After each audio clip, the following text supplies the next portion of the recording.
झारखंड में हाल ही में पान मसाला और गुटखा पर बैन लगाया गया है।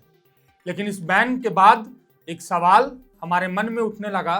सवाल ये कि क्या यह सिर्फ एक सरकारी आदेश है या इसका असल में लोगों के स्वास्थ्य पर कोई असर होगा। क्या सच में आज से बाजारों में पान मसाला नहीं मिल रहा है और अब इन पान मसालों का क्या होगा जो पहले से ही दुकानों और व्यवसायियों के पास पड़े हुए हैं।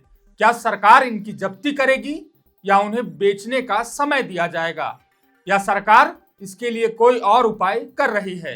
सवाल यह भी है कि आखिर जब सरकार ने लोगों के स्वास्थ्य में सुधार लाने के लिए यह निर्णय लिया है तो फिर पान मसालों में 1 साल के लिए ही बैन क्यों, पूरे 5 साल तक बैन क्यों नहीं लगाया गया। जोहार, मेरा नाम है विशाल और आप देख रहे हैं लोकतंत्र 19। देखिए, इस वीडियो की शुरुआत में ही हम आपको एक डिस्क्लेमर दे दें।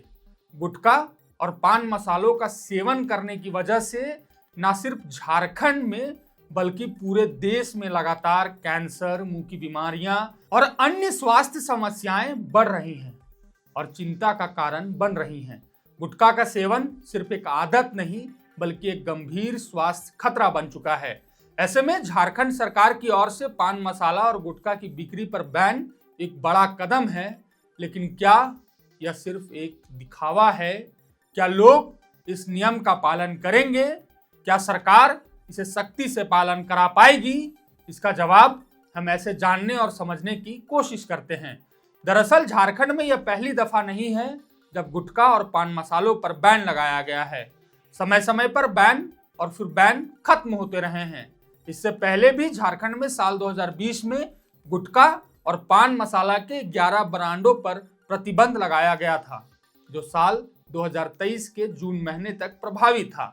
लेकिन उस समय भी झारखंड में गुटखा की बिक्री धड़ल्ले से चल रही थी। फर्क सिर्फ इतना था कि जो पान मसाला और गुटखा पहले 5 रुपए में मिला करते थे वो 10 रुपए में मिलने लगे थे। मसलन गुटखा की बिक्री जारी थी, बस खाने वालों को थोड़े खर्च ज्यादा करने पड़ रहे थे।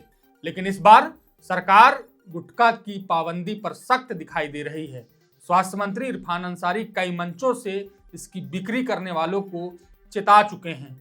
उन्होंने कहा था कि झारखंड के लोगों के स्वास्थ्य के साथ खिलवाड़ किसी भी कीमत पर बर्दाश्त नहीं किया जाएगा। गुटखा और पान मसाले के कारण कैंसर जैसी घातक बीमारियां तेजी से बढ़ रही हैं। हमारे युवा धीरे धीरे मौत की ओर बढ़ रहे हैं और मैं अपनी आंखों के सामने उन्हें मरते नहीं देख सकता। एक डॉक्टर होने के नाते मैं जानता हूं कि यह जहर किस हद तक शरीर को बर्बाद कर सकता है। जब जनता ने मुझे स्वास्थ्य मंत्री बनाया है तो मेरा पहला कर्तव्य उनके जीवन की रक्षा करना है। मंत्री ने स्पष्ट किया था कि गुटखा बेचने, भंडारण करने या सेवन करने पर कड़ी कानूनी कार्रवाई तक की जाएगी। गुटखा माफिया और अवैध कारोबारियों पर विशेष नजर रखी जाएगी। किसी भी दुकान, गोदाम या व्यक्ति के पास गुटखा मिलने पर न केवल सख्त कानूनी कार्रवाई की जाएगी बल्कि गोदाम भी सील किए जाएंगे। अगर सच में इस तरह की पहल झारखंड सरकार की ओर से की जाती है तो यह एक बेहतर कल के लिए सराहनीय कदम माना जाएगा। बहरहाल, इन सभी बयानों के बीच भी एक सवाल जो अभी भी बना हुआ है वो ये कि आखिर उन गुटखा और पान मसालों का क्या होगा जो अभी भी गोदाम और दुकानों में पड़े हुए हैं।